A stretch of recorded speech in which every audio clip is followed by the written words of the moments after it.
Ce livre dévoile les secrets que Dieu a confiés à Jésus-Christ pour qu'il les transmette à ses serviteurs et leur annonce les événements qui doivent arriver bientôt, de façon soudaine et inattendue.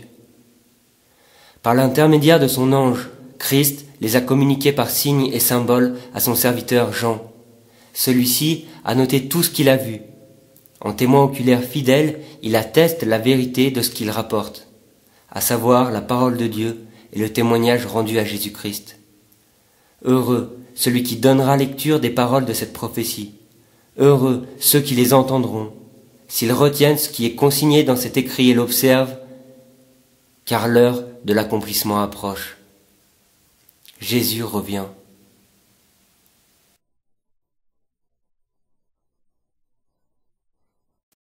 Jean, aux 7 églises qui sont dans les provinces d'Asie, grâce et paix vous soient données de la part de celui qui s'appelle « Il est, il était et il va venir », de la part des 7 esprits qui sont devant son trône, et de la part de Jésus-Christ, le témoin entièrement digne de foi, le premier qui se soit relevé d'entre les morts, le souverain qui régit tous les rois de la terre.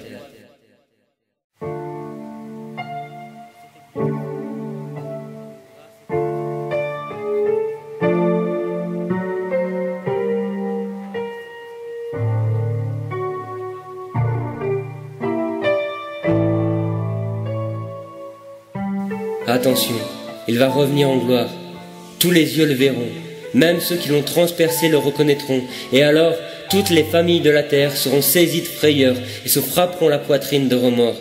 Oui, c'est vrai, c'est bien ainsi que cela se passera. Je suis le premier et le dernier, dit le Seigneur Dieu, celui qui est, qui était et qui va revenir. Le Seigneur universel. Celui qui écrit, c'est Jean, votre frère, votre compagnon, qui partage avec vous dans la communion avec Jésus à la fois les épreuves, les souffrances endurées avec patience et la royauté et la ferme attente du retour de Jésus. J'étais exilé dans l'île de Patmos parce que j'avais prêché la parole de Dieu et rendu témoignage à Jésus. Un dimanche, l'Esprit de Dieu se saisit de moi et j'entendis derrière moi une voix forte, pareille au son d'une trompette, et elle disait: inscris ce que tu vois sur le rouleau et envoie-le aux 7 églises suivantes: Éphèse, Smyrne, Pergame, Thyatire, Sardes, Philadelphie et Laodicée. Je me retournai pour savoir qui me parlait ainsi. J'aperçus alors 7 chandeliers d'or, et au milieu d'eux, je distinguai un être ressemblant à un fils d'homme. Il portait une longue tunique qui allait jusqu'aux pieds. Elle était serrée à la taille par une ceinture d'or. Sa tête était d'une blancheur éclatante. Sa chevelure l'encadrait comme une laine d'un blanc neigeux. Ses yeux flamboyaient comme une flamme ardente, et ses pieds étincelaient comme du bronze incandescent au sortir d'une fournaise. Sa voix retentissait comme celle d'une multitude de cascades, et dans sa main droite, il tenait 7 étoiles. Et sa bouche dardait une épée affilée à double tranchant. Son visage était éblouissant, comme le soleil à midi quand il brille dans tout son éclat. À cette vue, je tombai à ses pieds comme mort, mais lui posa sa main droite sur moi en disant: sois sans crainte, c'est moi, je suis le premier et le dernier, le vivant. J'étais mort, mais tu vois, je suis revenu à la vie, et à présent, je vis éternellement. Je détiens les clés de la mort et du séjour des morts. Écris donc ce que tu vois et qui concerne tant la situation actuelle que celle des temps à venir. Écris tout d'abord: quelle est la signification symbolique des 7 étoiles que tu as vues dans ma main droite et des 7 chandeliers d'or? Les 7 étoiles sont les messagers des 7 églises, et les 7 chandeliers, les églises elles-mêmes.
Écris au messager de l'église d'Éphèse, celui qui tient les 7 étoiles dans sa main droite et qui vit au milieu des 7 chandeliers d'or parlant ainsi. Je sais parfaitement tout ce que tu as fait, je connais ta conduite et tes œuvres, tes travaux, ta peine et ton endurance. Je n'ignore ni tes fatigues, ni ta patience dont tu fais preuve. Je sais aussi que tu ne peux pas souffrir les agissements des méchants. Tu as mis à l'épreuve ceux qui se prétendent apôtres sans l'être, tu les as convaincus de mensonges, tu as démasqué leur imposture. Tu as prouvé que tu savais supporter bien des souffrances et porter bien des fardeaux à cause de moi. Tu ne t'es ni découragé, ni lassé. J'ai cependant un grief contre toi. Tu as abandonné ton premier amour. Tu ne m'aimes plus comme au début. Votre amour des uns pour les autres s'est relâché. Allons, rappelle-toi de quelle hauteur tu es tombé. Rentre en toi-même, repens-toi et change d'attitude. Et vis de nouveau comme au commencement. Reprends ta conduite première. Retourne à tes œuvres originelles. Si tu ne changes pas, j'agirai. Je viendrai et j'ôterai ton chandelier de sa place actuelle. À moins que tu ne rentres en toi-même et que tu ne te repentes. Une chose cependant parle en ta faveur. Tu flétris les agissements des Nicolaïtes et tu les détestes comme moi. Que celui qui est capable d'écouter prête attention à ce que l'Esprit dit aux églises. Au vainqueur, je donnerai à manger du fruit de l'arbre de vie, placé dans le paradis de Dieu.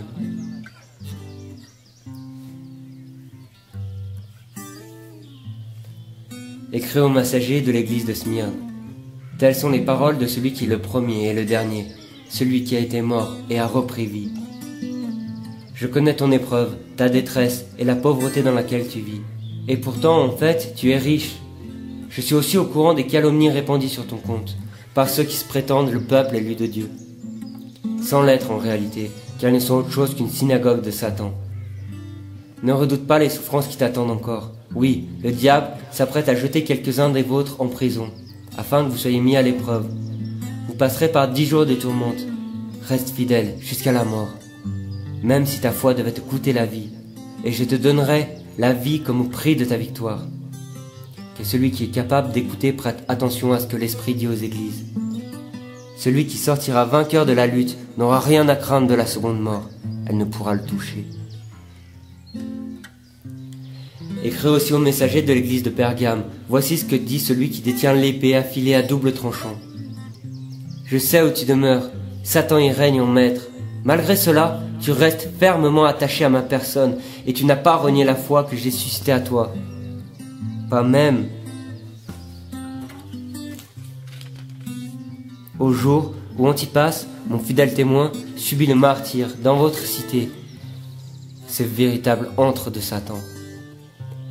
Pourtant, j'ai une chose ou deux à te reprocher. Tu as dans tes rangs des gens attachés à la doctrine d'un Balaam, de celui qui a incité le roi Balak à rendre un piège aux enfants d'Israël pour les séduire. Il les amena à manger des viandes sacrifiées aux idoles et à se livrer à la débauche.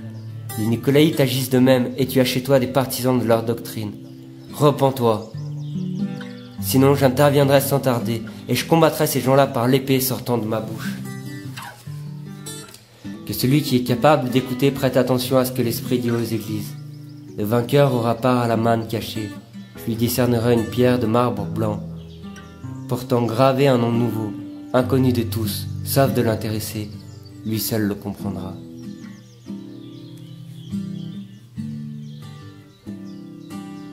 Écris aussi au messager de l'église de Thyatire. Ainsi parle le Fils de Dieu, dont les yeux flamboient comme une flamme ardente et dont les pieds étincellent comme du bronze. Je sais parfaitement tout ce que tu as fait. Je connais ton amour, ta foi, ta fidélité, ta serviabilité et ta constance dans l'épreuve. Je sais aussi que tes œuvres vont sans cesse en se multipliant. Tes activités récentes surpassent celles du début. Pourtant, j'ai un grief contre toi. Tu laisses faire cette femme, cette Jézabel qui se dit prophétesse. Son enseignement égare mes serviteurs en les incitant à adorer les idoles et à manger des viandes qui leur sont sanctifiées, sacrifiées. Je vais lui laisser le temps de se repentir et de changer de conduite, mais elle ne semble pas disposée à renoncer à ses désordres. Elle refuse de se convertir. Cette fois, c'est moi qui vais la jeter sur un lit, mais ce sera un lit de maladie, et je ferai passer par de terribles épreuves tous ces complices d'adultère s'ils ne se rébutent pas de leur agissement. Je livrerai ces enfants à la mort. Ainsi, toutes les églises reconnaîtront que je connais les pensées et les désirs les plus secrets des hommes. Je donnerai à chacun de vous le salaire que méritent ses œuvres. Quant à vous autres, membres de l'église de Thyatire, qui ne partagez pas cette doctrine, vous qui n'avez pas voulu connaître ce qu'ils appellent des choses profondes, en fait les profondeurs de Satan, je vous le déclare, je ne vous imposerai pas d'autre fardeau, mais tenez ferme ce que vous avez jusqu'à mon retour. À celui qui remporte la victoire, qui persévère jusqu'à la fin dans l'accomplissement de ma volonté, je donnerai l'empire des nations. Il sera leur berger et les mènera avec une houlette de fer. Il les brisera comme des poteries d'argile. J'ai reçu moi-même ce pouvoir de mon Père. Je lui donnerai aussi l'éclat du jour naissant. Que celui qui est capable d'écouter prête attention à ce que l'Esprit dit aux églises.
Écrit aussi aux messagers de l'église de Sardes.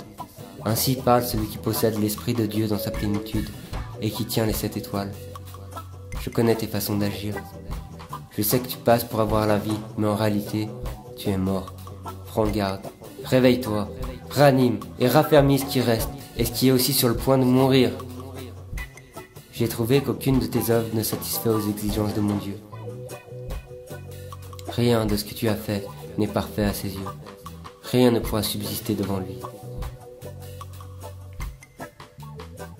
Rappelle-toi quel accueil empressé tu as fait à la prédication de la parole.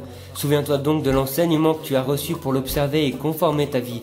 Repens-toi, car si tu ne te réveilles pas et si tu ne deviens pas vigilant, je viendrai comme un voleur dans la nuit et tu n'auras aucune idée de l'heure à laquelle je viendrai te surprendre.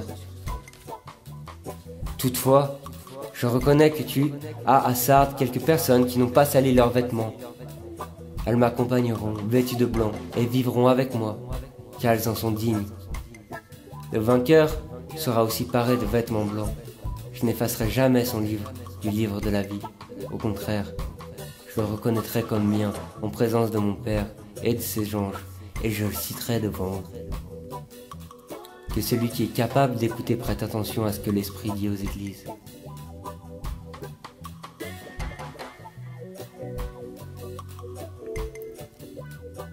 Écrit aussi au messager de l'église de Philadelphie.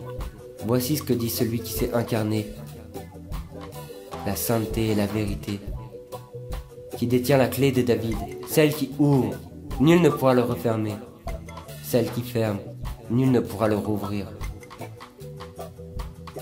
Je connais tes œuvres, écoute, j'ai ouvert devant toi une porte que personne ne peut refermer. Tu n'as que peu de force, je le sais, pourtant tu as suivi fidèlement mes instructions, et tu ne m'as pas renié.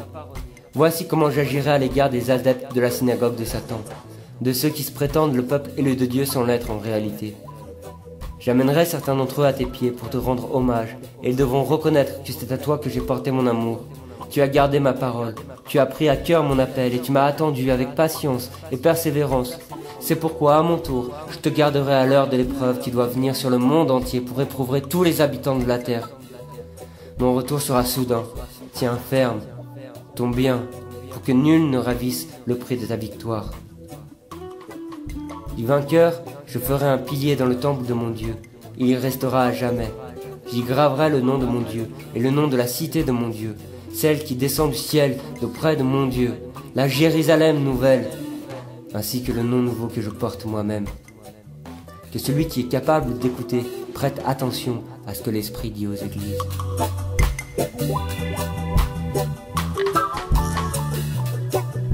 Écrit aussi au messager de l'église de Laodicée. Voici ce que dit celui qui s'appelle Amen.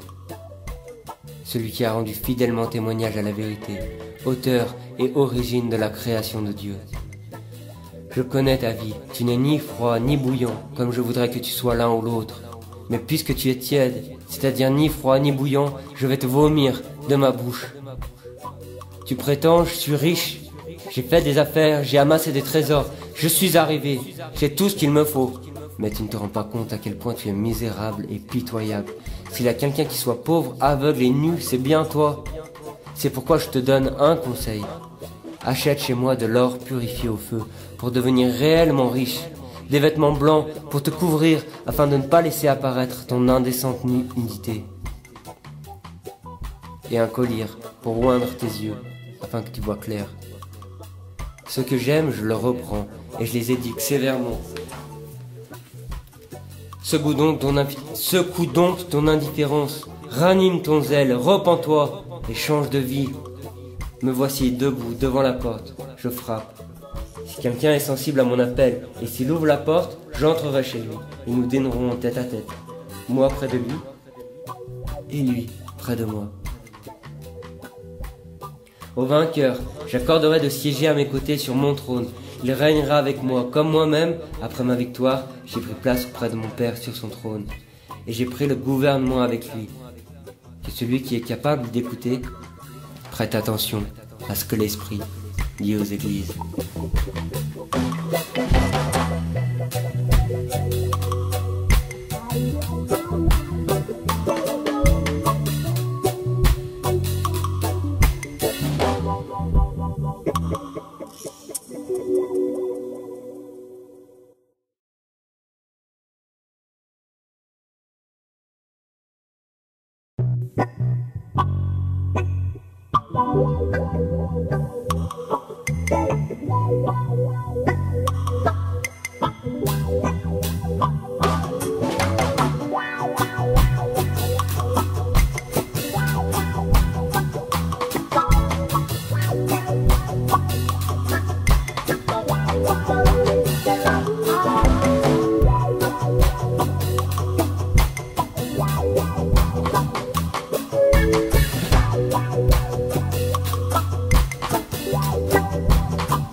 Sont absolument conformes à la vérité et entièrement dignes de foi.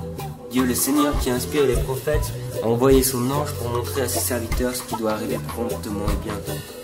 Attention, mon retour est proche. Je suis déjà en chemin. Heureux celui qui prend à cœur les leçons de ce livre prophétique et les met en pratique. Sa joie ne passera jamais.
L'arbre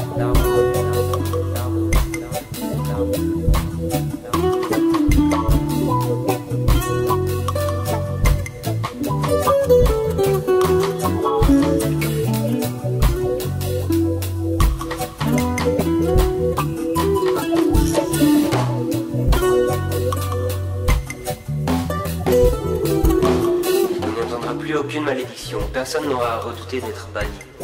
Le trône de Dieu et de l'agneau sera dressé dans la ville. Ses serviteurs l'adoreront, ils verront sa face et porteront son nom gravé sur leur front. Il n'y aura plus jamais de nuit. On n'aura plus donc besoin ni d'une lampe, ni du soleil, car le Seigneur Dieu répandra sur eux sa lumière.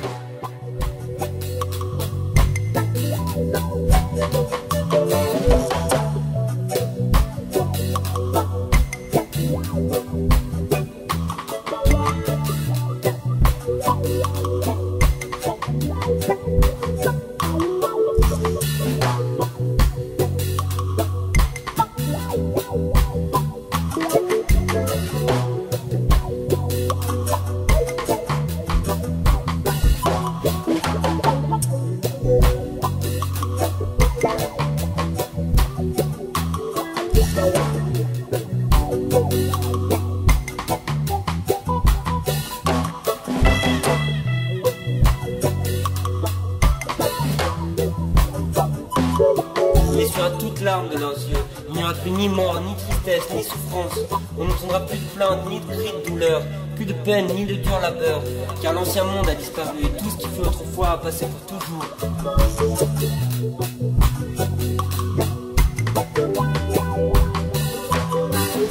Seigneur Jésus.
Après cela, j'ai eu une nouvelle vision.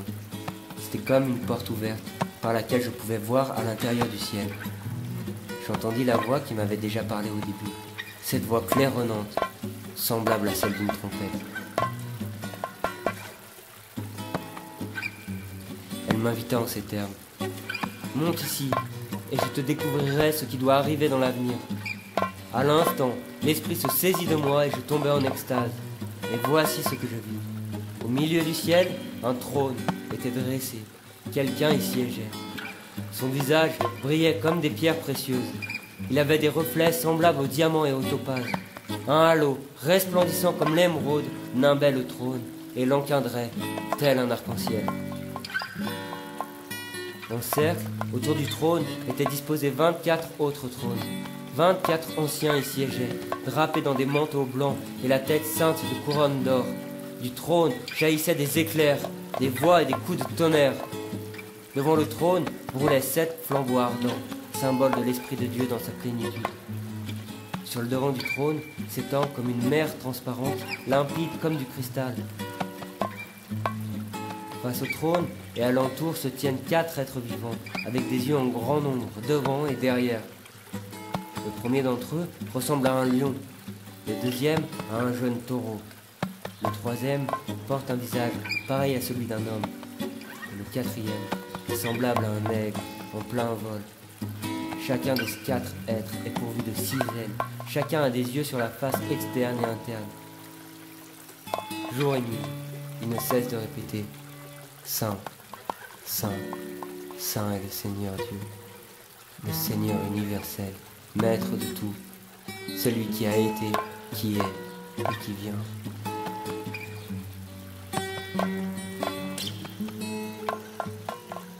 Toutes les fois que les êtres vivants exaltent la gloire et l'honneur de celui qui est assis sur le trône et qui vit éternellement, toutes les fois qu'ils lui offrent leur reconnaissance, les 24 anciens se prosternent devant celui qui est assis sur le trône pour adorer celui qui vit au siècle des siècles ils déposent leur couronne devant le trône, en disant « Seigneur, notre Dieu, tu es digne de recevoir la gloire, l'honneur et la puissance. Tu as créé l'univers, et c'est par ta volonté que toutes ces choses existent. »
Alors, j'aperçus dans la main droite de celui qui siégeait sur le trône un rouleau de parchemin, écrit sur ses deux faces.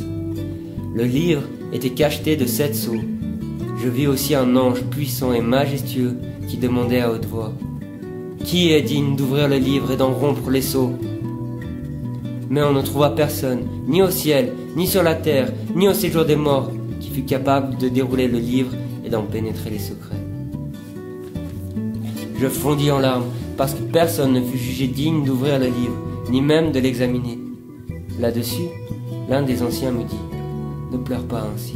Regarde, le lion de la tribu de Juda, de la descendance de David, a remporté la victoire. Il peut donc ouvrir les sceaux du livre et le dérouler. » Alors, j'aperçus debout au milieu du cercle formé par le trône les 4 êtres vivants et les anciens. Un agneau qui portait encore les marques du sacrifice. Il semblait avoir été égorgé, mais il avait 7 couronnes, signe de sa puissance, et 7 yeux, symbole de la plénitude de l'Esprit de Dieu, envoyé en mission sur la terre entière. L'agneau s'approcha pour recevoir le livre de la main droite de celui qui siégeait sur le trône. Lorsqu'il eut pris possession du livre, les 4 êtres vivants et les 24 anciens se prosternèrent devant lui. Chacun de ces derniers avait en main une harpe et des coupes d'or remplies d'encens, symbolisant la prière des chrétiens. Ils se mirent tous à chanter un cantique nouveau, disant « Toi seul, tu es digne de prendre le livre et capable d'en briser les sceaux, car tu as racheté pour Dieu par ton sang les hommes de toute race, de toute langue, de tout peuple et de toute nation. Tu as fait d'eux des rois et des sacrificateurs pour qu'ils servent notre Dieu et qu'un jour, ils président aux destinées de la terre. » Puis, dans ma vision, j'entendis le chant d'innombrables légions d'anges rassemblés autour du trône. Des êtres vivants et des anciens. Ils se comptaient par myriades de myriades et par milliers de milliers. Ils chantaient à pleine voix. L'agneau qui a été immolé est seul digne de recevoir la puissance, la richesse, la sagesse, la force, l'honneur, la gloire et la louange. Et tout ce que Dieu a créé dans le ciel, sur la terre, sous la terre et dans la mer, tous les êtres qui peuplent l'univers, je les entendis s'écrier « À celui qui siège sur le trône et à l'agneau, soit la louange, l'honneur, la gloire et la force, au siècle des siècles. » Les 4 êtres vivants répondaient « Amen, qu'il en soit ainsi. » Et les anciens se prosternèrent et adorèrent.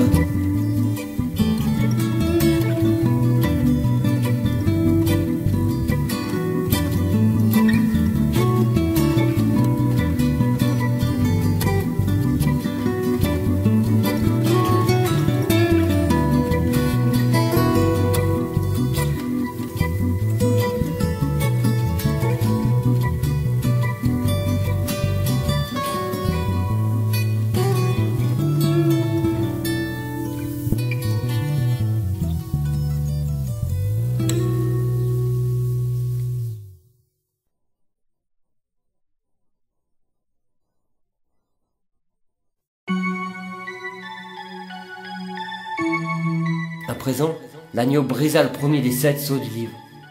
Au même instant, j'entendis l'un des 4 êtres vivants commander d'une voix de tonnerre « En avant !»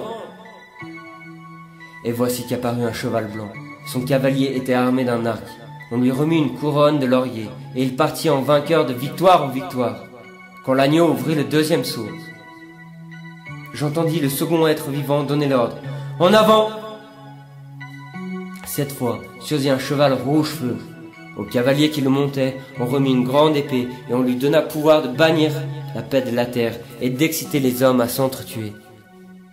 Quand l'agneau ouvrit le 3e sceau, j'entendis l'ordre donné par le 3e être vivant. « En avant !» dit-il, et je vis paraître un cheval noir. Son cavalier tenait une balance en main. Et j'entendis comme des voix venant du groupe des 4 êtres vivants qui disaient « Le salaire d'une journée de travail pour 1 litre de blé, et autant pour 3 litres d'orge. Quant à l'huile et au vin, épargnez-les. » Quand l'agneau ouvrit le 4e sceau, j'entendis la voix du 4e être vivant qui disait « Viens !» Aussitôt, un cheval livide parut à mes yeux. Son cavalier s'appelait la mort, et le séjour des morts le suivait de près. Le quart du monde habité fut livré à leur pouvoir, et ils firent périr les hommes par l'épée, par la famine, par les épidémies et les bêtes féroces. L'agneau ouvrit le 5e sceau. J'aperçus alors, sous l'autel, les âmes des martyrs qui avaient scellé de leur sang leur fidélité à la parole de Dieu et le témoignage qu'ils avaient rendu.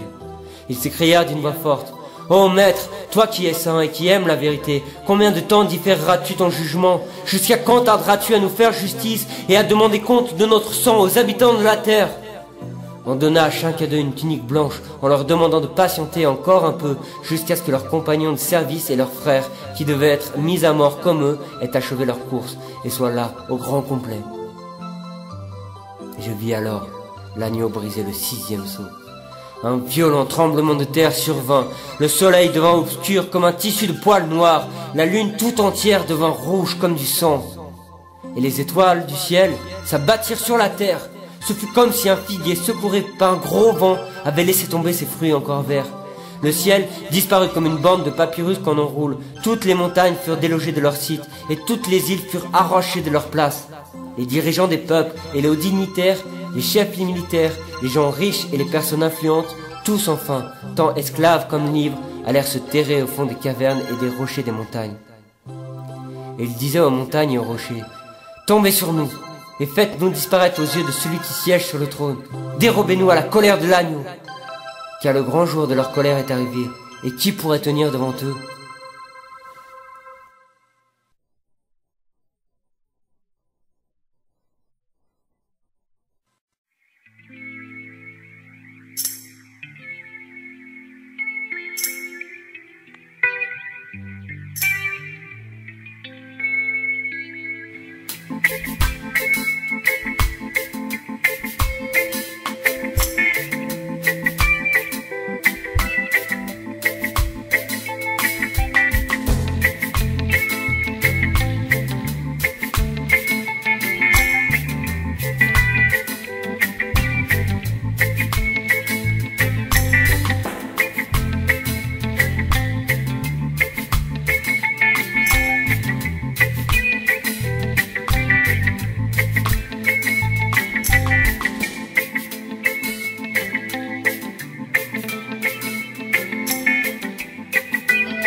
4 anges postés aux 4 coins cardinaux de la terre.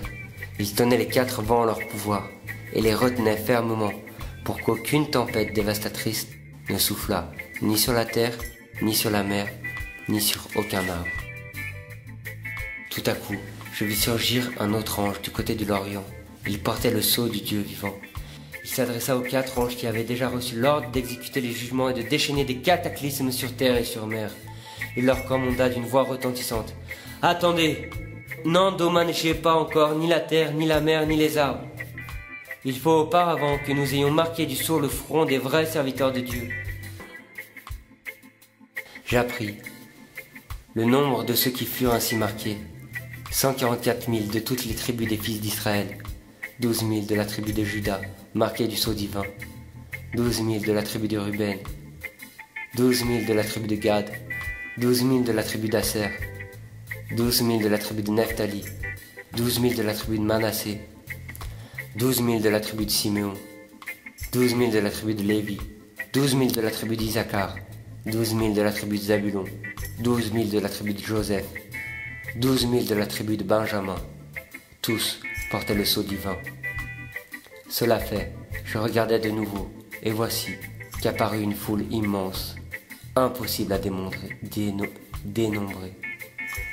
C'étaient des gens de toute race, de toute nation, de tout peuple, de toute langue. Ils se tenaient debout devant le trône et devant l'agneau, tous de blanc vêtus et tenant des branches de palmier à la main. Ils s'écriaient d'une voix forte: « La victoire appartient à notre Dieu, assis sur le trône, et à l'agneau. C'est à eux que nous devons notre salut. » Tous les anges étaient disposés en cercle autour du trône, des vieillards et des 4 êtres vivants. Ils se prosternèrent devant le trône et la face contre terre, et ils adorèrent Dieu en disant: « Oui, ainsi soit-il.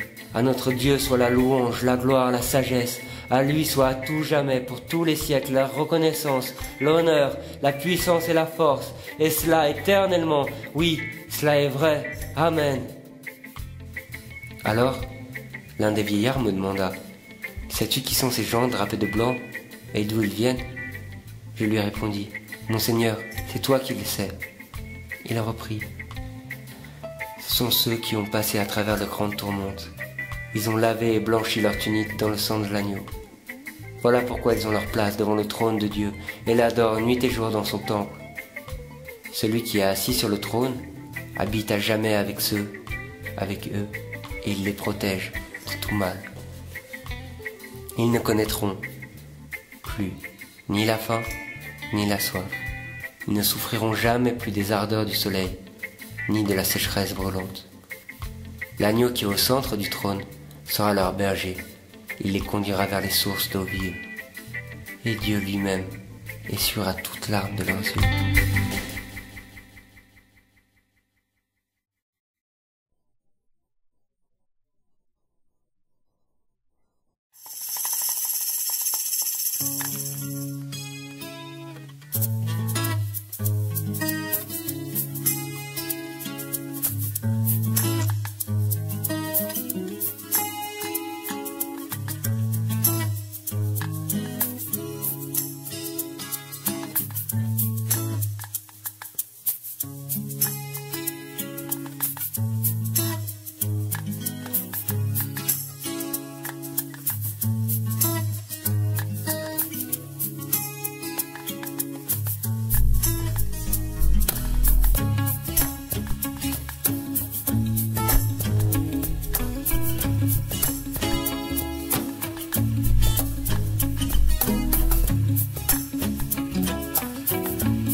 Lorsqu'enfin l'agneau brisa le 7e sceau, il se fit dans le ciel un silence profond qui sembla durer une demi-heure environ. Alors je vis les 7 anges qui se tiennent constamment devant Dieu, prêts à le servir. 7 trompettes leur furent données. Un autre ange survint et se plaça sur les marches de l'autel. Il portait un encensoir d'or. On lui remit beaucoup de parfums pour l'offrir, avec les prières de tous les chrétiens, sur l'autel d'or, en face du trône. Et, la main de l'ange, la fumée des parfums s'éleva devant Dieu, avec les prières des chrétiens. L'ange reprit l'encensoir, le remplit de braises prises sur l'autel, et le lança sur la terre. Il y eut alors des coups de tonnerre, des voix, des éclairs, et un grand tremblement de terre. À ce signal, les 7 anges aux 7 trompettes s'apprêtèrent à sonner. Le premier sonna de la trompette, et aussitôt, la grêle mêlée de feu et de sang s'abattit sur la terre. Le tiers de la terre fut brûlé, le tiers des arbres de toute plante verte fut consumé. Le deuxième ange sonna de la trompette.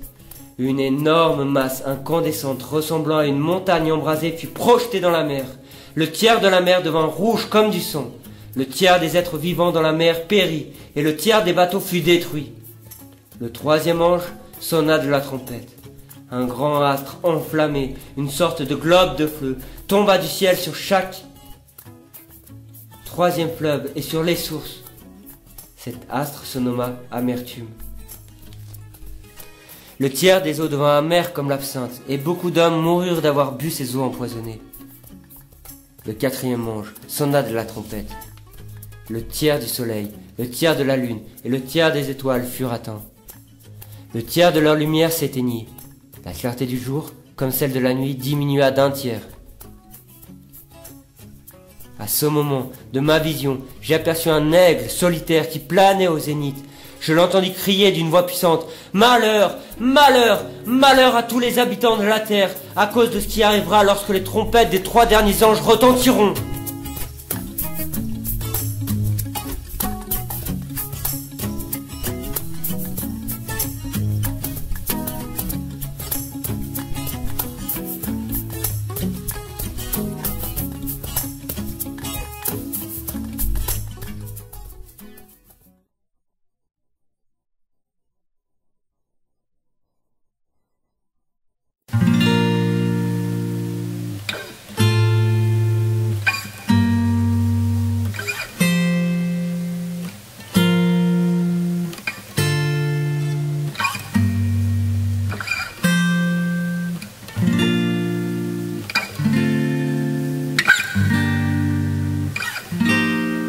Là-dessus, le 5e ange sonna de la trompette, et je vis un astre précipité du ciel sur la terre.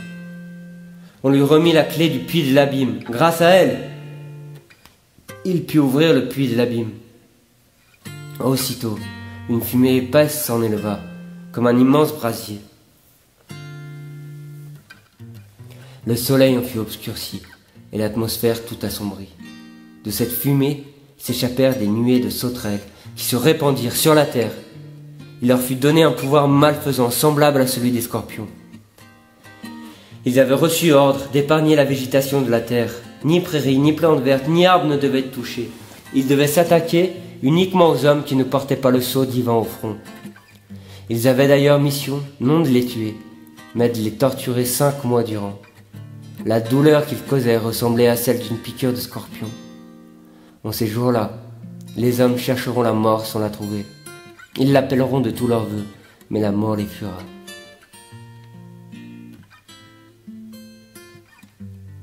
Ces sauterelles ressemblaient à des chevaux harnachés pour la bataille.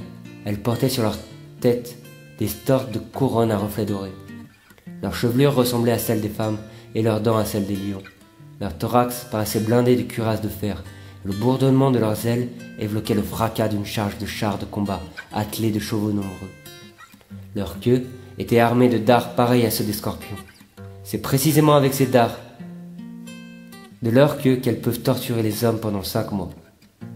Elles ont pour roi l'ange de l'abîme, qui s'appelle en hébreu Abaddon, et en grec Apollyon, c'est-à-dire le destructeur.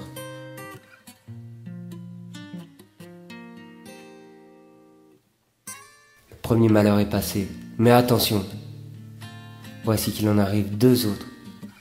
Le 6e ange sonna de la trompette. J'entendis alors une voix émanant des 4 cornes au coin de l'autel d'or placé devant Dieu. Elle disait au 6e ange qui tenait la trompette: « Détache les 4 anges enchaînés au bord du grand fleuve de l'Euphrate. » On délia donc les 4 anges tenus en réserve, prêts à intervenir en cette année, à ce jour et à cette heure, pour exterminer le tiers de l'humanité.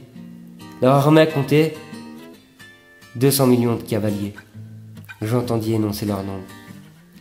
Voici sous quel aspect m'apparurent dans ma vision les chevaux et les cavaliers. Ils étaient revêtus de cuirasses rouge feu, bleu hyacinthe et jaune soufre. Les têtes des chevaux rappelaient celles des lions, et leurs museaux crachaient du feu, de la fumée et du soufre. Ce feu, cette fumée et ce soufre vomis par la bouche des chevaux constituent 3 fléaux par lesquels le tiers de l'humanité périt. Les faits nocifs des chevaux émanaient de leur bouche et de leur queue.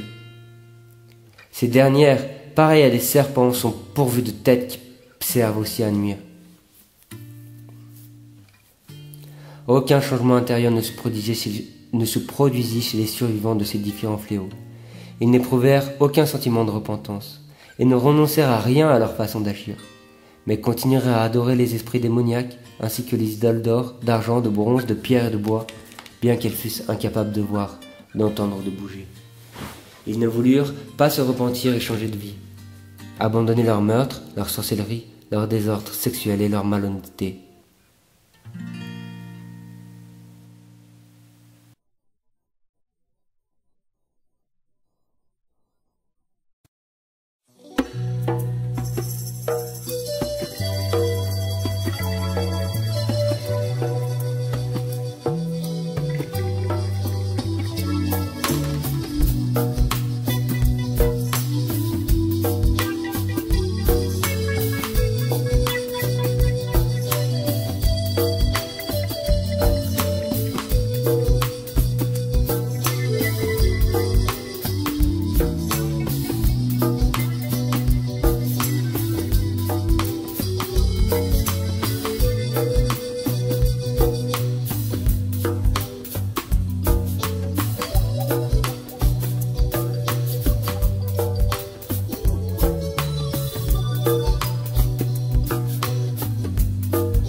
Ensuite, je vis un autre ange, une force extraordinaire, qui descendait du ciel enveloppé d'une nuée, la tête auréolée d'un arc-en-ciel.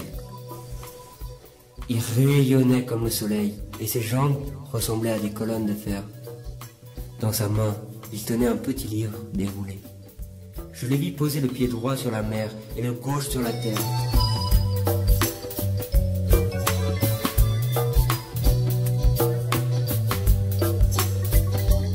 Il se mit à crier à pleine voix comme un lion rugissant. Son appel déclencha le grondement des 7 tonnerres. Quand ils eurent fini de parler, je me disposais à transcrire leur message lorsqu'une voix venant du ciel me dit « Garde sur le sceau du secret les déclarations des 7 tonnerres. Ne les note pas. » Alors l'ange que j'avais vu camper sur la mer et sur la terre leva la main droite vers le ciel et jura solennellement par celui qui vit au siècle des siècles, qui a créé le ciel et tout ce qui s'y trouve, la terre, la mer et tout ce qu'elle renferme. Désormais, plus de délai. Au jour où retentira la trompette du 7e ange, tout le plan secret de Dieu s'accomplira, conformément à la bonne nouvelle qu'il a communiquée à ses serviteurs, les prophètes.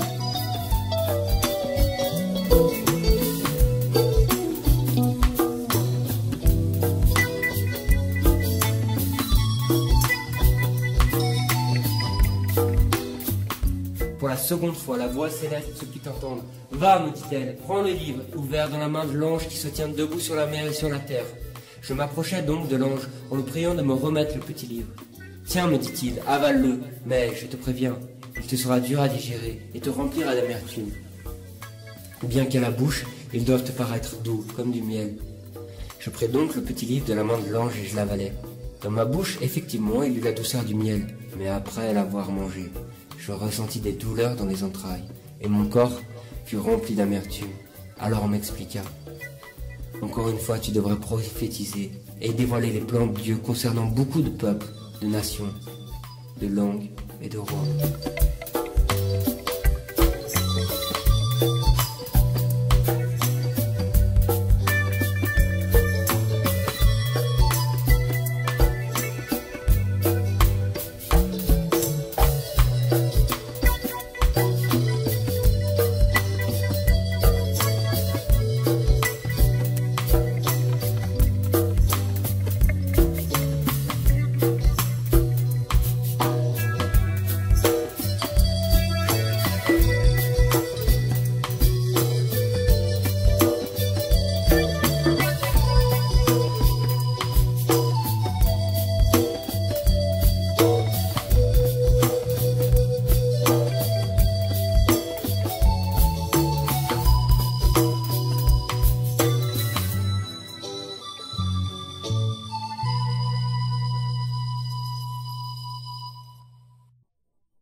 sorte de baguette d'arpenteur, avec cet ordre.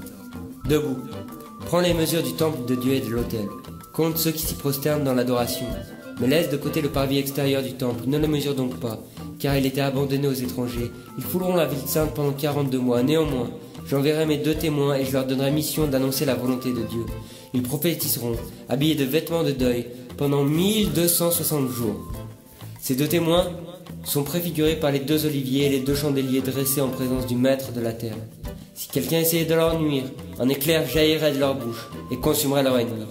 Oui, si quelqu'un ose les attaquer et leur faire du mal, il faudra périr de cette manière. Ces 2 témoins ont le pouvoir de fermer le ciel pour empêcher la pluie de tomber pendant toute la période de leur ministère prophétique. Ils peuvent aussi changer les eaux en sang et frapper la terre de toutes sortes de plaies aussi souvent qu'ils voudront. Mais lorsqu'ils auront achevé de rendre leur témoignage et apporter tout le message dont ils seront chargés, la bête qui monte de l'abîme combattra contre eux. Elle les vaincra et les tuera. Leurs cadavres resteront exposés sur la place de la grande ville, qu'on pourrait appeler symboliquement pour la caractériser Sodome et Égypte, la ville où le Seigneur fut crucifié. Des gens de tout peuple, de toute race, de toute langue et de toute nation viendront les regarder pendant 3 jours et demi et s'opposeront à leur ensevelissement. Tous les hommes de la terre seront en liesse à cause de leur mort. Ils s'en féliciteront mutuellement et échangeront des cadeaux pour fêter l'événement, car ces 2 prophètes leur avaient causé bien des tourments. Mais au bout de ces 3 jours et demi, leurs cadavres furent réanimés par l'Esprit de Dieu. Ils se redressèrent sur leurs pieds. La terreur paralysa les spectateurs. Une voix puissante venue du ciel cria aux 2 témoins « Montez ici !» Et à la vue de leurs ennemis, ils montèrent au ciel dans la nuée. Au même instant se produisit un terrible tremblement de terre. La 10e partie de la ville s'effondra et 7000 personnes périrent. Les survivants furent saisis d'effroi. Ils reconnurent la puissance du Dieu du ciel et lui rendirent hommage. Le 2e malheur est passé. Mais attention, en voici un 3e qui le suit de près.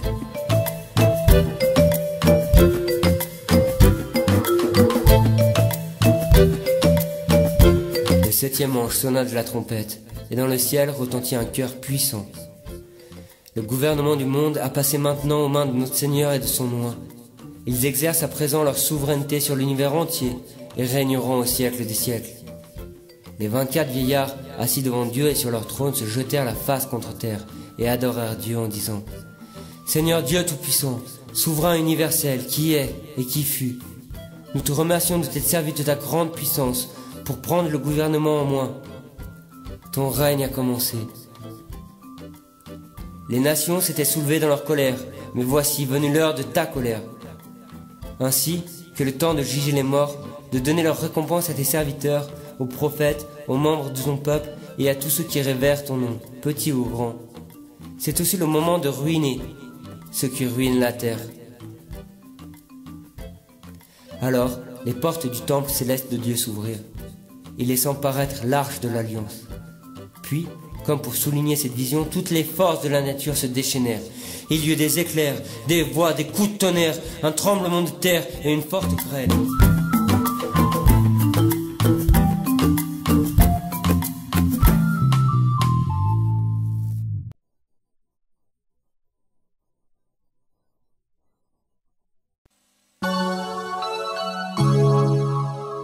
Apparut dans le ciel un signe grandiose. C'était une femme, revêtue de l'éclat du soleil. Ses pieds se posaient sur la lune, et sa tête était couronnée de 12 étoiles. Elle était enceinte, et se trouvait sur le point d'accoucher. Ses douleurs lui arrachaient des cris, tant son enfantement était terrible. Là-dessus, un second signe parut dans le ciel. Un dragon énorme, couleur de feu, à 7 têtes, à 10 cornes. Chacune de ces 7 têtes portait 7 diadèmes. Sa queue balaya le tiers des étoiles du ciel et les projeta sur la terre. Le dragon se posta devant la femme en travail et s'apprêtait à dévorer son enfant dès qu'elle l'aurait mis au monde. Or, elle enfanta un garçon bien viril, celui qui était destiné à gouverner les nations avec un sceptre de fer. Immédiatement, l'enfant fut enlevé auprès de Dieu pour prendre place sur son trône, tandis que la femme s'enfuit au désert. Dieu y a préparé pour elle un refuge où elle sera protégée et nourrie pendant 1260 jours.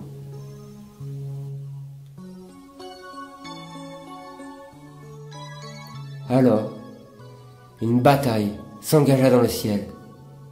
Michael et ses anges combattirent contre le dragon. Celui-ci riposta, soutenu par ses anges. Mais ils furent vaincus et ne purent maintenir leur place. On ne retrouvera plus trace d'eux dans le ciel. Ainsi fut précipité le grand dragon, le vieux serpent connu encore sous les noms du diable ou de Satan, celui qui trompe et égare les hommes du monde entier. Il fut donc jeté sur la terre, et ses anges furent jetés avec lui. À ce moment, j'entendis dans le ciel une voix puissante qui chantait. Voici l'heure de la victoire, voici l'heure du salut. Le pouvoir et la puissance appartiennent à notre Dieu. Le gouvernement du monde est aux mains du Christ, son nom. L'accusateur de nos frères a été précipité. Il les accusait sans cesse devant Dieu, les jours et les nuits. Mais ils l'ont vaincu, nos frères. L'agneau a souffert pour eux. Son sang a été leur arme. Ils ont témoigné pour lui. Ils n'ont pas aimé leur vie jusqu'à craindre de mourir.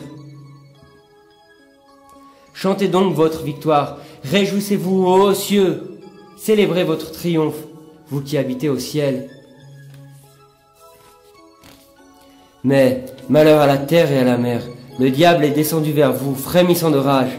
Il sait bien que ses jours sont comptés, et qu'il ne lui reste que peu de temps pour accomplir ses desseins. Quand le dragon se fit rejeter sur la terre, il se lança à la poursuite de la mère du garçon. Mais les deux ailes d'un grand aigle furent données à la femme. Ainsi, elle put s'envoler vers le désert jusqu'au refuge où, cachée, hors de portée du serpent, elle doit être nourrie pendant 3 ans et demi. 1 temps. 2 temps et la moitié d'un temps. Le serpent vomit de sa gueule auprès de la femme de l'eau abondante comme celle d'un fleuve pour qu'elle l'entraîne dans les flots. Mais la terre vint au secours de la femme. Ouvrant sa bouche, elle absorba le fleuve que le dragon avait projeté de sa gueule. Alors, furieux, de dépit contre la femme, le dragon s'en alla faire la guerre au reste de ses enfants, c'est-à-dire à ceux qui obéissent aux ordres de Dieu et qui rendent fidèlement témoignage à Jésus. Il se posta et s'établit sur le rivage sablonneux de la mer.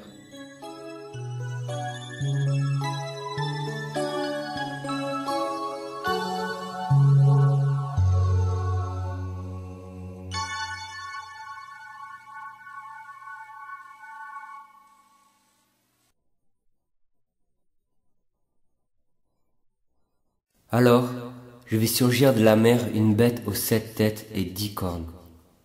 Elle portait sur ses cornes 10 diadèmes, et sur ses têtes étaient inscrits des titres qui portaient atteinte à l'honneur de Dieu.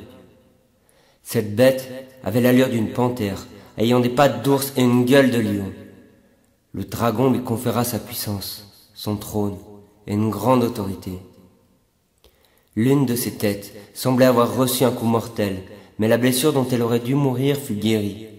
Là-dessus, le monde entier, rempli d'admiration, se rangea derrière la bête et lui obéit. Les peuples rendirent hommage au dragon et se prosternèrent devant lui, car il avait donné le pouvoir à la bête et lui avait conféré son prestige. On alla jusqu'à adorer la bête en disant « Qui égale la bête?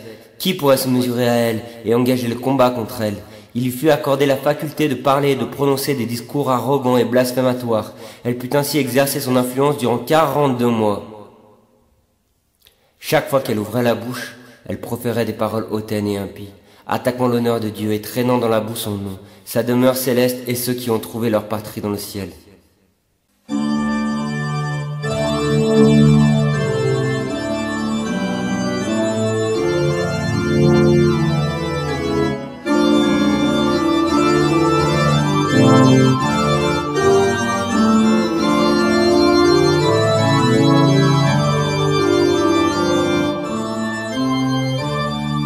Il lui fut même permis de faire la guerre aux chrétiens et de les vaincre. Elle a reçu autorité sur tout le peuple, toute race, toute langue et toute nation. Son empire s'étendit sur le monde entier. Tous les habitants de la terre se prosterneront devant elle et l'adoreront comme un dieu, du moins tous ceux dont le nom s'est pas inscrit, depuis l'origine du monde, dans les livres de vie de l'agneau immolé.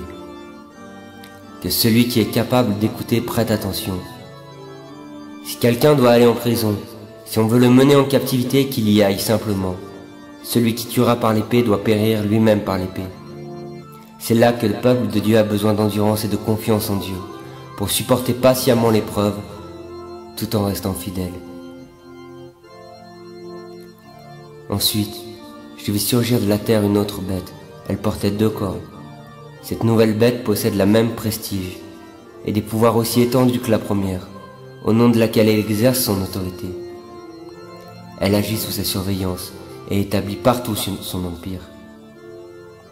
Elle réussit à faire adorer la première bête, celle dont la blessure a été guérie, par la terre entière, en amenant tous les hommes à se prosterner devant elle. Elle fait des miracles impressionnants, multipliant signes et prodiges, au point de faire tomber le feu du ciel à la vue de tout le monde. Par les prodiges qu'elle accomplit au service de la première bête, elle réussit à séduire tous les habitants de la terre et à les entraîner dans l'erreur. Elle les persuade de dresser une statue en l'honneur de la bête qui avait été frappée du glaive et qui avait survécu à sa blessure. Il lui fut même permis d'infuser un esprit de vie à la statue de la bête, si bien qu'elle put parler comme une personne vivante. Alors, la statue, animée, fit en sorte que ceux qui refusèrent de l'adorer soient mis à mort. Par ces manœuvres, elle arriva à obliger tous les hommes, gens du peuple et grands personnages riches et pauvres, hommes libres et esclaves, à se faire marquer d'un signe de reconnaissance sur la main droite ou sur le front. Et personne ne pouvait acheter ni vendre sans porter ce signe, soit le nom de la bête, soit le chiffre correspondant à son nom. Et c'est ici qu'il faut de la vraie sagesse, que l'homme intelligent déchiffre le nombre de la bête. Ce nombre représente, en langage codé, le nom d'un homme. La valeur numérique de les lettres est 666.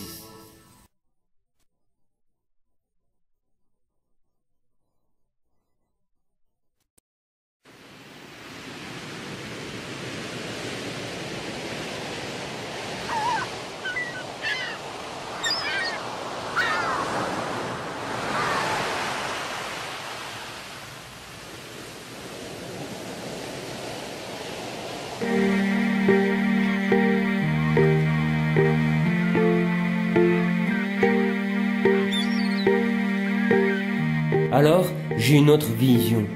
Je vis l'agneau qui se tenait debout sur la montagne de Sion, accompagné des 144 000 qui portaient son nom et le nom de son père inscrit sur leur front. J'entendis, en même temps, un chœur céleste aux sonorités aussi puissantes que le bruit d'une grande cascade ou des vagues de l'océan, le grondement d'un orage violent. Leur voix me faisait penser à un orchestre de harpistes jouant de leurs instruments. Ils entonnèrent devant le trône, devant les 4 animaux et devant les anciens, un cantique nouveau que nul ne pouvait apprendre excepté les 144 000 les rachetés de la terre. Ils n'ont pas souillé leur âme par les soucis et les plaisirs du monde. Ils l'ont gardée intacte et pure. Ils suivent l'agneau partout où il les conduit. Ils ont été rachetés du milieu des hommes pour être offerts comme premier fruit à Dieu et à l'agneau. Jamais on n'a trouvé de mensonge dans leur bouche. Ils sont sans défaut et sans tache, comme les agneaux du sacrifice. Ensuite, je vis un autre ange volant au zénith. Il devait annoncer à tous les habitants de la terre quelle fut leur nation, leur langue, leur race ou leur peuple, un évangile éternel. Il criait d'une voix éclatante: révérez Dieu et rendez-lui gloire, car l'heure de son jugement a sonné. Prosternez-vous donc devant celui qui a fait le ciel, la terre et la mer et les sources. Un second ange le suivit disant: elle est tombée, la puissante Babylone, est tombée, celle qui avait enivré toutes les nations avec le vin brûlant de sa rage de plaisir et de son infidélité passionnée.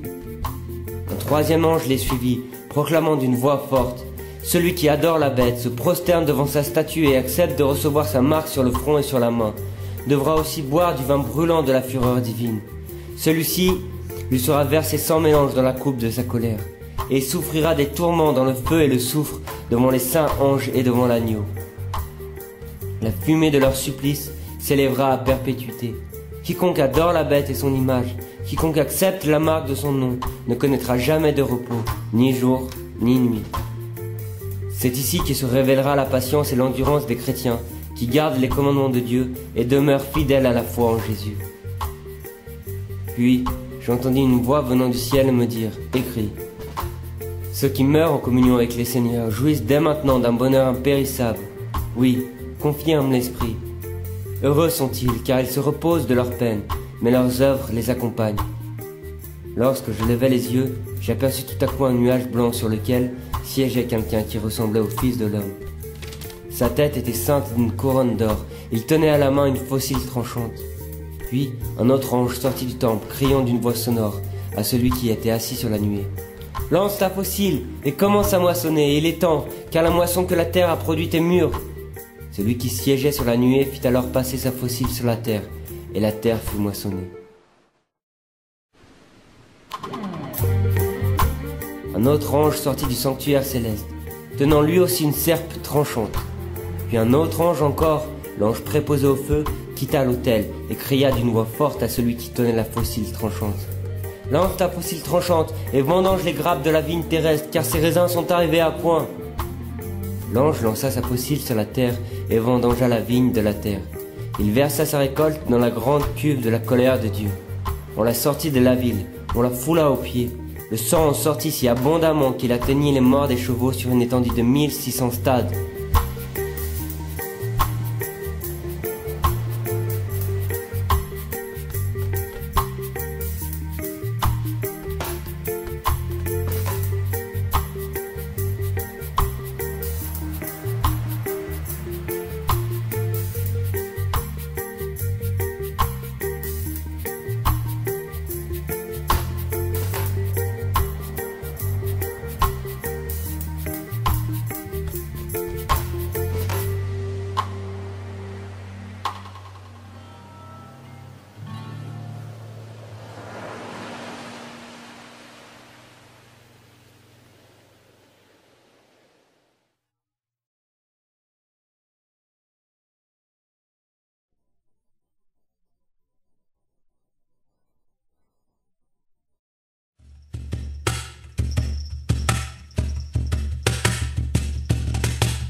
Dans le ciel, un autre signe merveilleux qui me remplit d'étonnement.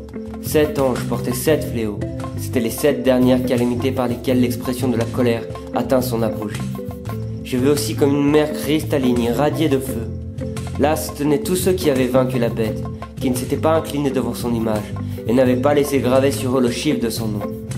S'accompagnant des harpes que Dieu leur avait données, ils chantaient le cantique de Moïse, le serviteur de Dieu, et le cantique de l'agneau. Seigneur Dieu Tout-Puissant, dominateur universel, tout ce que tu as fait est grand et merveilleux. Tes œuvres sont étonnantes et admirables, tes voies, ô roi des nations, sont justes et véritables. Qui oserait te refuser, Seigneur, le respect et la gloire due à ton nom? Qui ne reconnaîtrait ta grandeur et ne te louerait? Seul tu es saint, et un jour, toutes les nations viendront se prosterner devant toi. Car, maintenant, tous doivent reconnaître que ce que tu as fait est juste. Tes desseins et tes décisions se sont révélés équitables. La droiture de tes jugements est devenue manifeste devant le monde entier. Après cela, je vis le temple, le tabernacle du témoignage s'ouvrir dans le ciel. Les 7 anges porteurs des 7 fléaux en sortirent revêtus de tuniques de lin, d'une pureté, d'une splendeur éclatante, serrés à la taille par une ceinture d'or.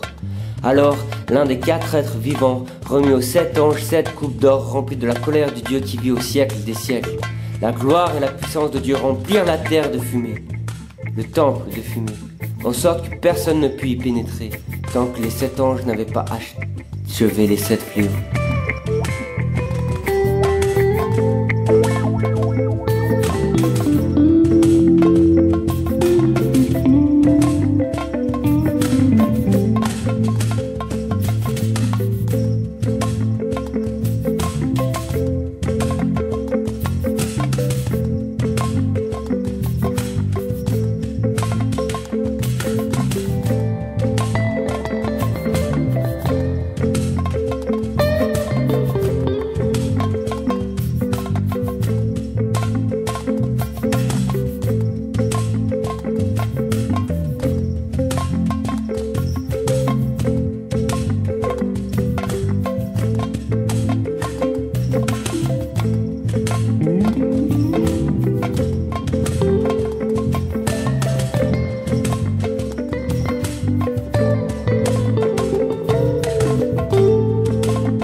J'entendis une grande voix venant du temple dire aux 7 anges, « Allez, et videz sur la terre les 7 coupes de la colère divine. » Le premier s'en alla donc verser sa coupe sur la terre.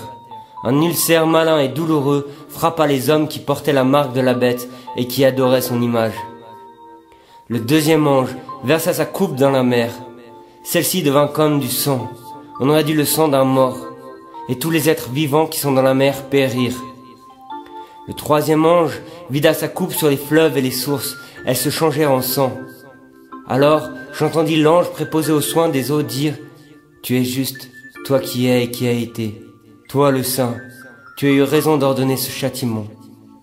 Parce qu'ils ont versé le sang des chrétiens et des prophètes, tu leur as aussi versé du sang à boire. Ils reçoivent ce qu'ils méritent. » Et j'entendis l'autel approuver. « Oui, Seigneur Dieu Tout-Puissant, tes arrêts sont conformes à la vérité et à la justice. » Le quatrième ange répandit sa coupe sur le soleil, auquel fut donné le pouvoir de brûler les hommes par sa chaleur torride. Les hommes furent atteints de terribles brûlures, et ils maudirent le nom de Dieu qui détenait en son pouvoir de tels fléaux.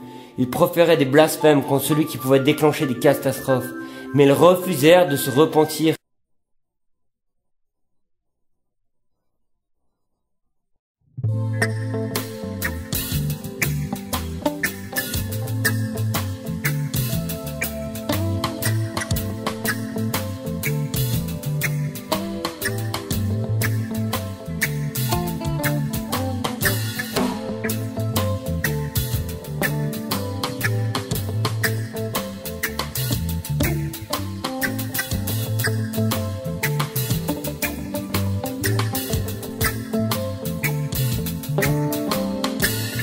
L'un des 7 anges qui tenait les 7 coupes vint me parler. « Viens ici, dit-il, je te montrerai comment le jugement de la grande prostituée qui trône au bord des grands fleuves et étend sa domination sur tant de mers. À cause d'elle, les rois de la terre sont devenus infidèles à Dieu. La griserie de sa prostitution a enivré les habitants de la terre. Et il me transporta en esprit dans un désert. Je vis une femme montée sur une bête au pelage écarlate, entièrement couverte de titres offensants pour Dieu. Cette bête avait 7 têtes et 10 cornes. La femme était vêtue d'habits de pourpre et d'écarlate, chamarrés d'or, de pierreries et de perles. Elle tenait en main une coupe d'or pleine d'obscénités répugnantes, et elle était couverte de marques de sa vie dépravée. Sur son front, elle portait gravé un nom mystérieux signifiant symboliquement « Je suis la grande Babylone, la mère de toutes les prostituées et la source de toutes les vilainies de la terre. » Je reconnus qu'elle était ivre, elle se grisait sous mes yeux du sang des chrétiens et de ceux qui avaient rendu témoignage à Jésus. À cette vue, je fus ahuri, je demeurai cloué de saisissement. L'ange me demanda « Pourquoi t'étonnes-tu ainsi ? Je vais t'expliquer la signification allégorique de la femme et de la bête qui la porte. Cette bête aux 7 têtes et aux 10 cornes. La bête que tu as vue existait déjà autrefois.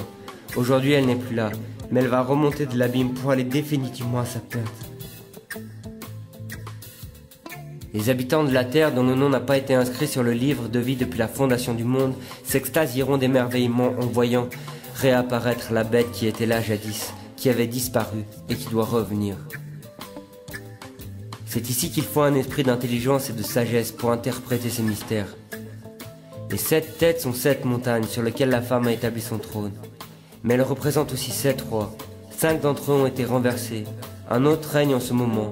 Le dernier n'est pas encore venu. Une fois qu'il sera là, il ne doit rester que peu de temps. Quant à la bête qui était et qui n'est plus, elle est elle-même un 8e roi. Cependant, elle est aussi l'un des 7 et elle s'en va à la perdition. Les 10 cornes que tu as vues sont 10 rois qui ne sont pas encore arrivés au pouvoir. Mais un jour, ils régneront et recevront pour un moment l'autorité royale. Ils l'exerceront en commun avec la bête. Ils poursuivent une politique identique et mettent d'un commun accord leur influence et leur puissance à la disposition de la bête. Ils déclareront la guerre à l'agneau et mèneront campagne contre lui. Mais celui-ci les vaincra, car il est le Seigneur des seigneurs et le Roi des rois. Les siens, ceux qu'il a appelés et élus, ceux qui lui font confiance et lui restent fidèles vaincront avec lui et participeront à son triomphe. L'ange me dit ensuite, « Tu as vu les eaux au bord desquelles trône la prostituée. C'est une foule de races et de peuples, de nations et de langues. Mais les 10 cornes que tu as vues et la bête prendront la prostituée en haine. Elles lui arracheront ses vêtements, la dépouilleront et la laisseront désolée et nue.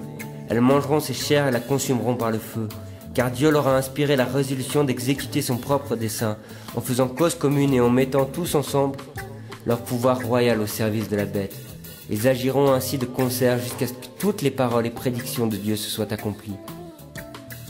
Cette femme que tu as vue représente la grande capitale qui tient sous son pouvoir tous les souverains du monde.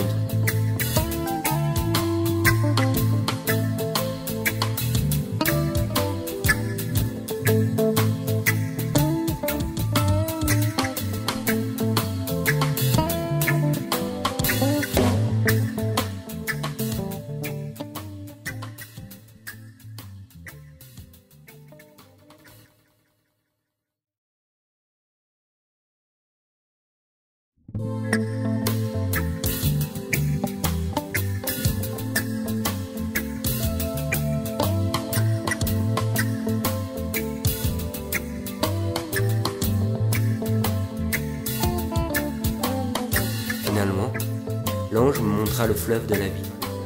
Ses eaux vivifiantes jaillissaient du trône de Dieu, limpides comme du cristal.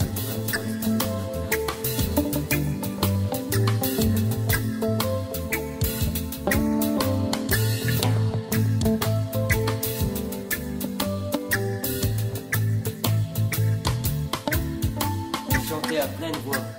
L'agneau qui a été immolé est seul digne de recevoir la puissance, la richesse, la sagesse, la force, l'honneur, la gloire et la louange. Au ciel des ciels.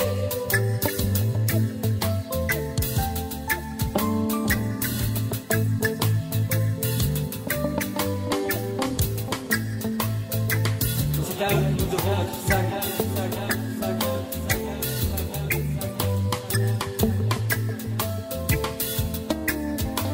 À notre Dieu soit la louange, la gloire, la sagesse. À lui soit à tout jamais, pour tous les siècles, la reconnaissance, l'honneur, la puissance et la force.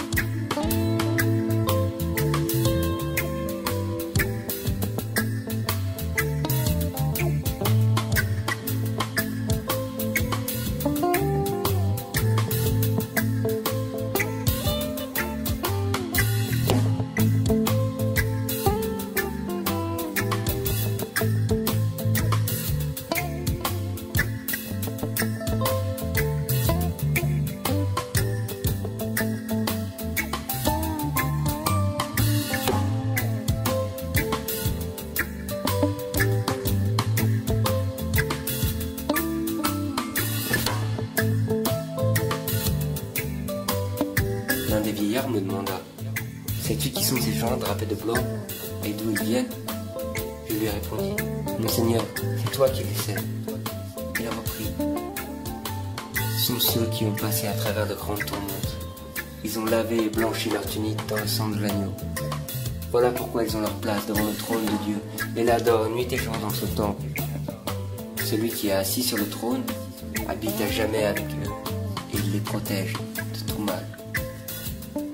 Ils ne connaîtront plus ni la faim, ni la soif. Ils ne souffriront jamais plus des ardeurs du soleil, ni de la sécheresse violente.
Après cela, je vis un autre ange descendre du ciel. Il détenait une grande autorité, et toute la terre fut illuminée du rayonnement de sa gloire.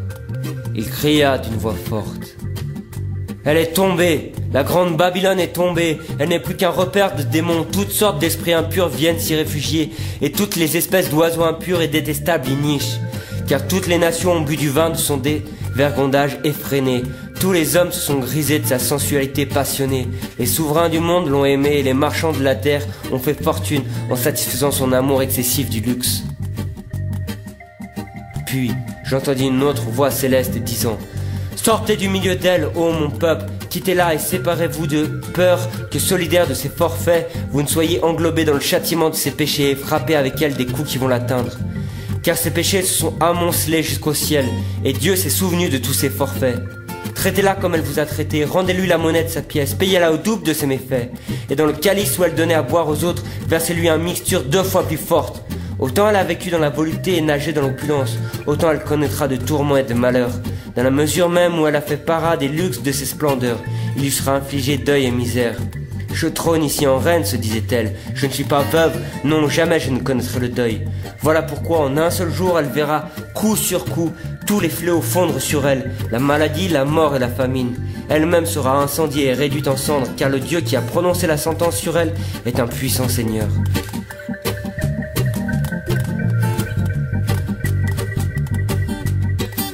Alors, les rois de la terre qui ont partagé sa vie lascive et fastueuse pleureront et se lamenteront sur elle, en voyant monter la fumée de son brasier. Paralysés de terreur, ils se tiendront à distance de peur d'être englobés dans son châtiment. Ah, hélas, hélas, gémiront-ils, immense cité, ô Babylone, ville puissante, 1 heure a suffi pour l'exécution de ton jugement. Les marchands de la terre, à leur tour, se désolent et pleurent sur elle, car désormais il n'y a plus personne pour écouler leur stock. Les cargaisons d'or, d'argent, de pierreries et de perles, leurs étoffes de lin fin, de pourpre, de soie et d'écarlate, leurs bois aromatiques et leurs bibelots d'ivoire, tous les objets en bois précieux, en bronze, fer ou marbre, leurs épices, produits de beauté et parfums, myrrhe et encens, vin et huile, farine et froment, ovins et bovins, chevaux et chariots, corps et âme d'homme. Hélas, il s'est envolé bien loin de toi le bon temps où tu pouvais satisfaire tes instincts et tes passions. Les produits qui convoitaient ton âme sont maintenant hors de ta portée. Luxe et clinquant, élégance et splendeur, toutes ces choses exquises et brillantes te sont ravies. C'est fini pour toujours, car plus jamais tu ne les retrouveras. Ainsi se lamenteront les marchands qui s'étaient enrichis et vendant à la ville toutes ces denrées. Les voilà atterrés, se tenant prudemment à distance par crainte de ces tourments, pleurant et gémissant. Quel malheur, quelle calamité, cette ville fameuse entre toutes qui se drapait de fin lin, de pourpre et d'écarlate, chamarrée d'or et scintillante de pierres et de perleries. Et de perles et de pierreries. En 1 heure, tant de richesses ont été détruites. Tout est dévasté et rasé. Les capitaines, les pilotes et les marins, tous ceux qui vivent sur trafic sur mer, se tiennent aussi au loin et se répandaient en cris à la vue de son incendie. Quelle ville pouvait rivaliser avec cette grande cité? Et se jetait de la poussière sur la tête, pleurait et se lamentait. Malheur, malheur, cette grande ville dont la prospérité avait enrichi tous les armateurs des mers a été changée en ruine. En 1 heure, tout a été détruit. Mais vous, ô cieux, vous les chrétiens, les apôtres et les prophètes, réjouissez-vous et soyez dans l'allégresse à cause de sa chute, parce qu'en la condamnant, Dieu a tranché en votre faveur et vous a fait pleinement justice. Alors, un ange vigoureux prit une pierre de la taille d'une grosse meule et la jeta dans la mer en disant: ainsi d'un seul coup sera précipitée Babylone, la majestueuse capitale, et sa trace sera perdue à jamais. Ah, Babylone, on n'entendra plus chez toi la musique des harpistes et des chanteurs, ni flûte ni trompette ne résonneront plus dans tes murs.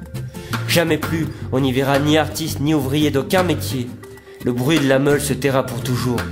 La lumière de la lampe s'éteindra à jamais. Le fiancé et la fiancée ne feront plus entendre leur chant de joie.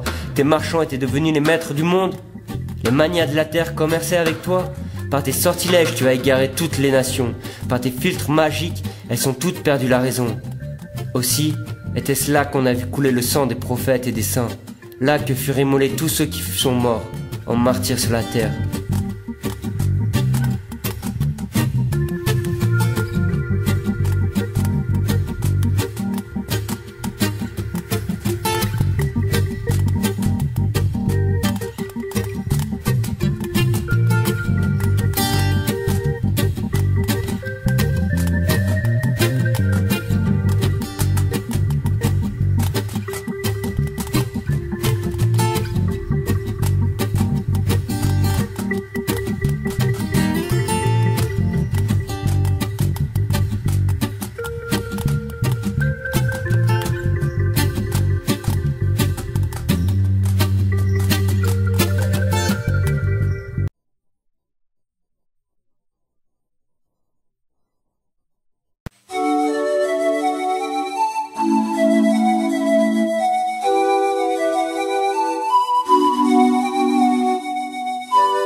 là, j'entendis dans le ciel comme le cœur puissant d'une foule immense, qui jubilait en disant « Alléluia! La victoire est à notre Dieu, le salut du monde est son œuvre. À lui appartiennent gloire et domination, car ses décisions et ses jugements sont conformes à la vérité et à la justice. Il a exécuté sa sentence contre la grande prostituée qui corrompait la terre par ses séductions et ses agissements. Il lui a demandé compte du sang de ses serviteurs répandus par sa main. » Une seconde fois, ils entonnèrent « Alléluia ! La fumée de son embrassement s'élève pour tous les temps. Éternelle est sa condamnation. » Alors, les 24 anciens et les 4 êtres vivants se prosternèrent devant le Dieu qui siège sur le trône et l'adorèrent en disant « C'est vrai. Amen. Alléluia !» Et, du trône, partait une voix. « Louez notre Dieu, disait-elle. Chantez pour lui, vous tous qui le servez, et vous qui le respectez, petits et grands. » Et de nouveau, j'entendis comme le cœur d'une multitude nombreuse, aussi sonore que le mugissement des vagues de l'océan, et le grondement violent du tonnerre. « Alléluia !» chantait-il. « Louez le Seigneur, notre Dieu, le Tout-Puissant, car il a pris possession de son règne. Toute puissance est à présent entre ses mains. Réjouissons-nous, exultons d'allégresse et apportons-lui notre hommage. Voici bientôt les noces de l'agneau. Son épouse se tient toute prête. Elle s'est faite belle. Elle a reçu une robe de fine toile d'une blancheur éclatante. Cette robe représente la conduite irréprochable de ceux qui sont consacrés à Dieu et les bonnes actions qu'ils ont accomplies. L'ange me dit alors, « Écris, heureux les invités à dîner des noces de l'agneau. » Et il ajouta, « Ce sont là les paroles authentiques de Dieu. Elles sont éternellement vraies et valables. » Alors, je me prosternai à ses pieds pour l'adorer. Mais il me dit, « Non, ne fais pas cela. Je ne suis qu'un serviteur comme toi et tes frères qui rendent fidèlement leur témoignage à Jésus. Tu ne dois adorer que Dieu seul. En effet, ceux qui rendent témoignage à Jésus ont besoin de l'inspiration de l'Esprit, tout comme les prophètes. »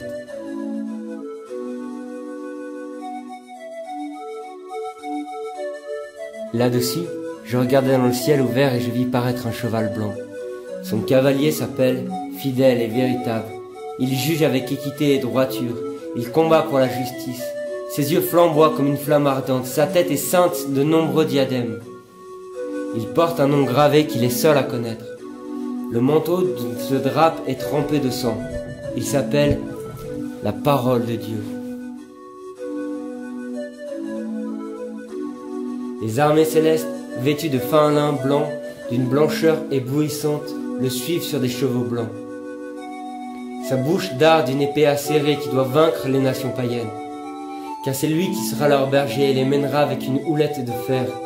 Il doit aussi fouler lui-même dans la cuve le vin de l'ardente colère du Dieu Tout-Puissant. Sur son manteau, à la hauteur de sa cuisse, sont inscrits ses titres, Roi des rois et Seigneur des seigneurs. Puis je vis un ange, debout en plein soleil, qui criait d'une voix forte à tous les rapaces qui volent à travers le ciel. « Venez, accourez au grand festin de Dieu pour dévorer la chair des rois, des chefs d'armée, des héros et des puissants, la chair des chevaux et de leurs cavaliers, la chair de tous, hommes libres et esclaves, petits et grands. » Je vis la bête et les rois de la terre. Ils avaient rassemblé leur armée pour combattre le cavalier et son armée.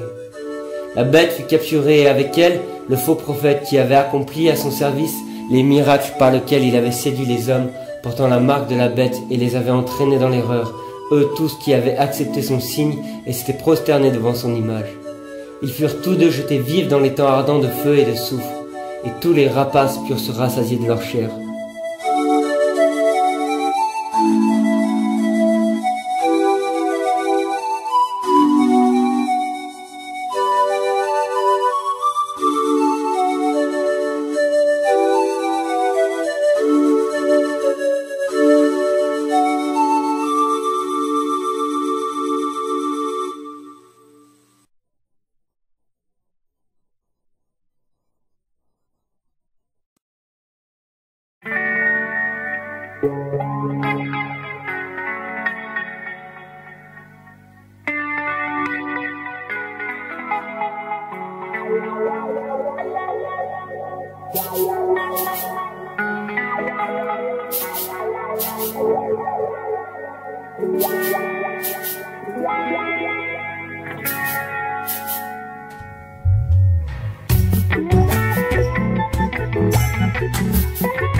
Puis je vis un ange descendre du ciel.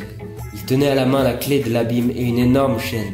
Il se saisit du dragon, de ce vieux serpent qui n'est autre que le diable ou Satan. Il le maîtrisa et l'enchaîna pour 1000 ans. Il le précipita dans l'abîme qu'il ferma au-dessus de lui, y apposant des scellés.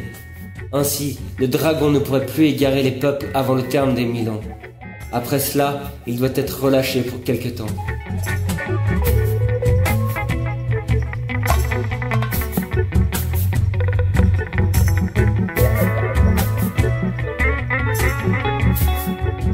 Ensuite, je vis des trônes.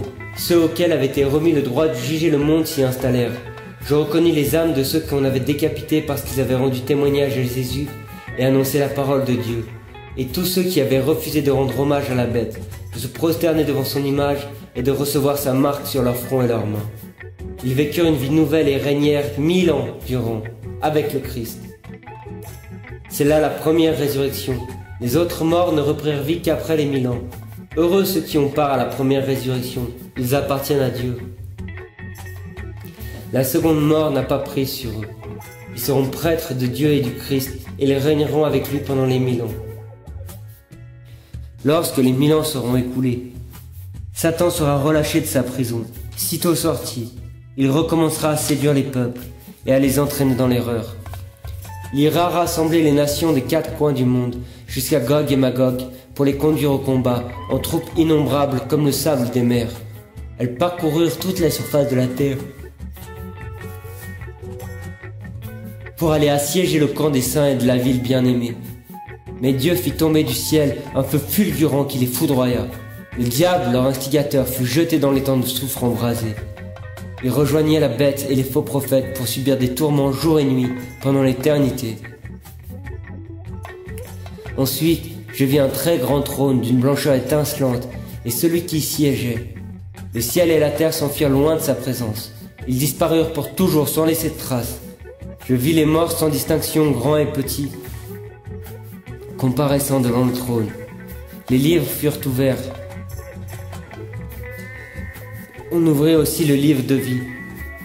Les morts furent jugés, chacun d'après ses actes, suivant ce qui était inscrit dans les livres. La mer avait rendu ses naufragés, les tombeaux avaient libéré leurs cadavres, le royaume des morts s'était dépeuplé, et tous furent jugés un à un, chacun conformément à ses actes. Puis la mort elle-même et le séjour des morts furent précipités dans l'étang de feu qui est la seconde mort. On y jeta ainsi tous ceux dont les noms ne furent pas trouvés inscrits dans le livre de vie.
Je regardais de nouveau, et voici qu'il y avait un ciel nouveau et une nouvelle terre, car le premier ciel et la première terre avaient disparu, et la mer n'existait plus. je vis la ville sainte, la nouvelle Jérusalem, descendre du ciel, d'auprès de Dieu, belle comme une mariée qui s'est parée pour son époux.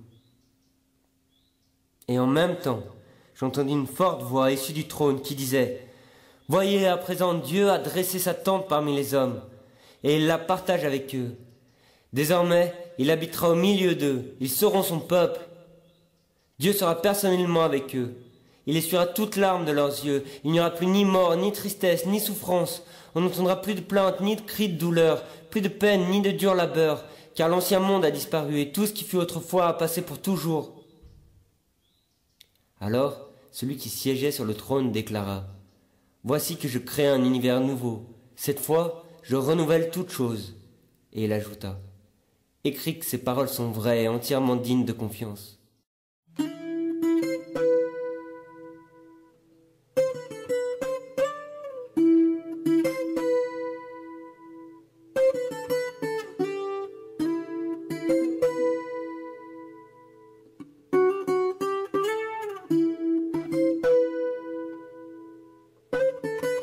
Puis il me dit « Désormais, tout est accompli.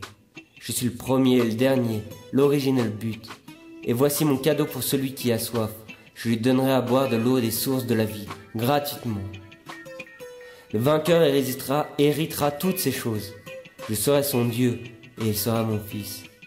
Quant aux lâches, aux infidèles et inconstants, aux dépravés, assassins, noceurs et adultères, aux idolâtres et adeptes de pratiques occultes, bref, à tous ceux qui s'écartent de la vérité, leur part sera l'état ardent de feu et de soufre, la seconde mort.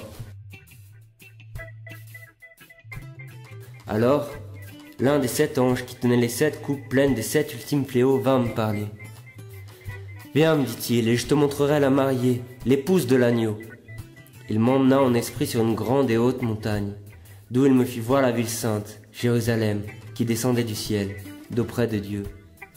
Elle rayonnait de la gloire divine. Son éclat rappelait celui des pierres les plus précieuses.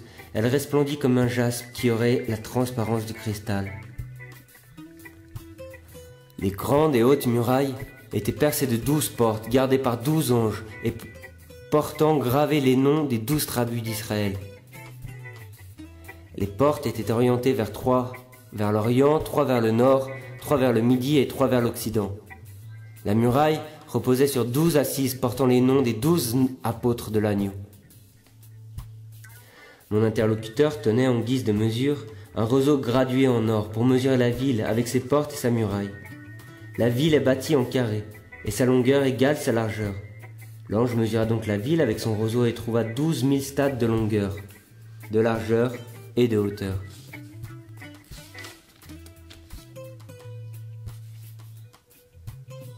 Puisque ces dimensions sont égales, il mesura aussi la muraille et trouva 144 coudées, d'après la mesure ordinaire employée par l'ange. Le matériau de la muraille est du jaspe. Celui de la ville de l'or fin, pur et transparent comme du cristal. Les assises de la muraille sont ornées de toutes sortes de pierres précieuses. La première de jaspe, la seconde de saphir, la troisième de chalcédoine et la quatrième d'émeraude, la cinquième de sardoine, la sixième de cornaline, la septième de chrysolite et la huitième de béryl, la neuvième de topaze et la 10e de chrysospras, la 11e de turquoise et la 12e d'améthyste. Les 12 portes étaient 12 perles, chaque porte était faite d'une seule perle. L'avenue principale de la ville était d'or pur, transparent, comme du cristal. Je n'y découvris aucun temple. La présence du Seigneur, du Dieu tout-puissant et de l'agneau, voilà son temple. La ville n'a besoin ni du soleil, ni de la lune pour l'éclairer. La gloire de Dieu l'illumine, et l'agneau lui tient lieu de lampe. Les nations rachetées marcheront à sa lumière, et les rois de la terre viendront lui porter leurs trésors et leur gloire. Les portes ne seront pas fermées pendant le jour, et il n'y aura plus jamais de nuit. Les trésors les plus précieux, tout ce qui fait la gloire et l'honneur des nations, ils seront apportés. Rien d'impur ne pourra pénétrer. Nul homme commettra le mal ou servant le mensonge n'y entrera. Seuls iront accès ceux qui sont inscrits dans le livre de vie de l'agneau.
Rien d'impur ne pourra pénétrer.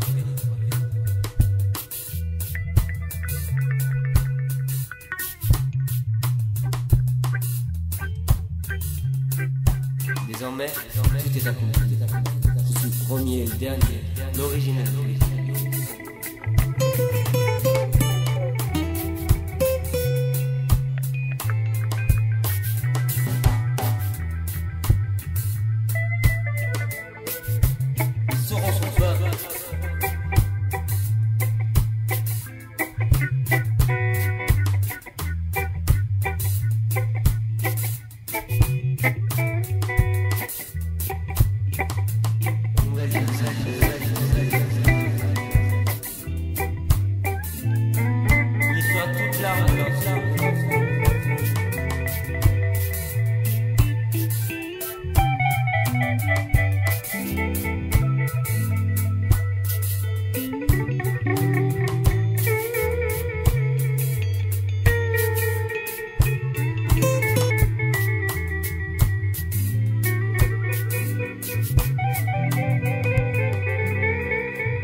Finalement, l'ange me montra le fleuve de la vie.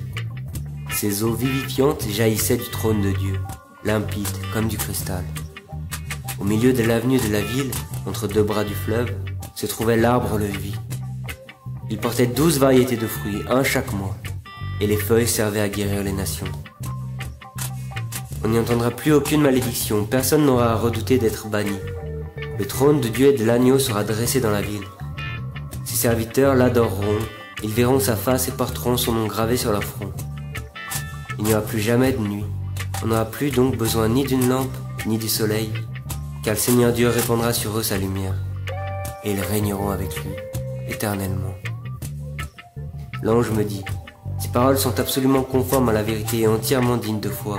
Dieu le Seigneur qui inspire les prophètes a envoyé son ange pour montrer à ses serviteurs ce qui doit arriver promptement et bientôt. Attention, mon retour est proche. Je suis déjà en chemin. Heureux celui qui prend à cœur les leçons de ce livre prophétique et les met en pratique. Sa joie ne passera jamais. Moi, Jean, j'atteste avoir vu et entendu tout cela. Après ces visions et ces paroles, je tombais en adoration aux pieds de l'ange qui m'avait tout montré. Non, me dit-il, ne fais pas cela, je suis un serviteur comme toi et tes frères et les prophètes, et ceux qui retiennent les enseignements de ce livre. Tu ne dois adorer que Dieu seul. Et il ajouta, ne tiens pas secrètes les révélations prophétiques de ce livre, car le temps de leur accomplissement est proche. Que celui qui commet le mal persiste dans ses injustices, que celui qui aime la saleté continue à se salir, mais que l'homme de bien persévère aussi dans ses bonnes actions, et que celui qui s'est consacré à Dieu reste fidèle à cette consécration et continue à se laisser sanctifier. Je reviendrai promptement. J'apporte avec moi mes récompenses. Chacun recevra ce qu'il aura mérité par son travail. Je suis le premier et le dernier, le commencement et la fin. Heureux ceux qui lavent leurs vêtements. Ils auront le droit d'entrer dans la ville et, franchissant ses portes, de s'approcher de l'arbre de vie. Quant aux ennemis de Dieu, occultistes, impurs, meurtriers, idolâtres et tous ceux qui aiment le mensonge et s'y livrent, ils resteront en dehors de la ville. Moi, Jésus, j'ai envoyé mon ange pour publier chez vous toutes ces révélations destinées aux églises. Je suis la racine et le tronc de la famille de David. C'est moi, l'étoile radieuse du matin. Poussé par l'esprit, l'église, épouse de l'agneau, s'écrie « Viens !» Puisse chacun de ceux qui entendent ces paroles dire « Viens !» Que celui qui a soif s'approche, que celui qui veut accepte de l'eau de la vie comme un cadeau gratuit donné à tous ceux qui le désirent. Je déclare solennellement, moi, Jean, à tous ceux qui entendront les paroles de ce livre prophétique, si quelqu'un ose y faire des surcharges, Dieu le chargera des fléaux décrits dans ce livre. Si quelqu'un retranche des paroles prophétiques de ce livre, Dieu lui retranchera sa part de l'arbre de vie et son droit d'entrer dans la ville sainte. décrites dans ce livre. Celui dont j'ai noté les paroles et qui garantit la vérité de ces prophéties l'affirme. Mon retour est proche. Cela est vrai. Viens, Seigneur Jésus. Que Jésus le Seigneur accorde sa grâce à tous.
Ce livre dévoile les secrets que Dieu a confiés à Jésus-Christ, pour qu'il les transmette à ses serviteurs et leur annonce les événements qui doivent arriver bientôt, de façon soudaine et inattendue.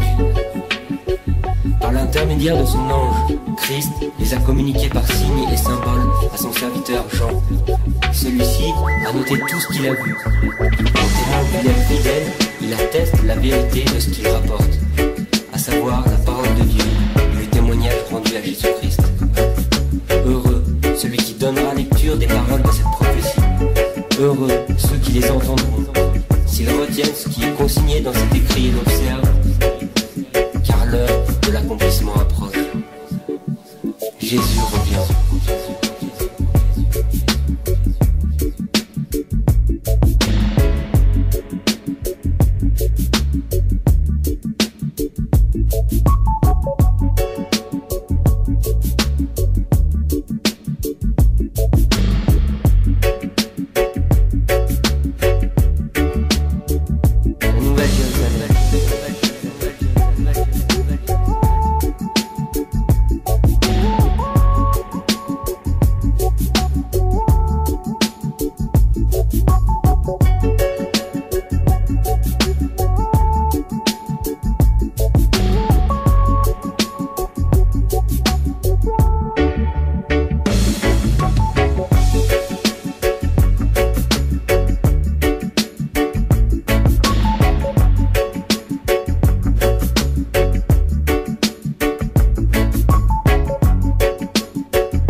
Il peut donc ouvrir les sceaux du livre et le dérouler.